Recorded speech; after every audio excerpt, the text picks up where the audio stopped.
Hello, good morning mga ka-Reels. Ayan, share ko lang po sa inyo. Gumawa po ako ng sinabawang manok.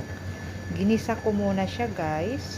Ayan, kasi mas masarap igisa muna. And then, nilagyan ko ng tanglad. Alam mo naman tayo mga Pinoy. Pag nagsabaw, hindi yan nawawala yung tanglad. Ayan, may tanglad, may basil, pampawala ng lansa ng manok. Yan po ang basil. Ayan, di na makita. Ito. Yun, yung dahon na yun. Basil. Ayan, may ginger, onion, and garlic. Ngayon, ang isasahog ko po na gulay ay kangkong. Ayan, at malunggay. Yan, para masarap guys. At zucchini. Ayan, ihahalo ko yan dito sa aking sinabawang manok. So,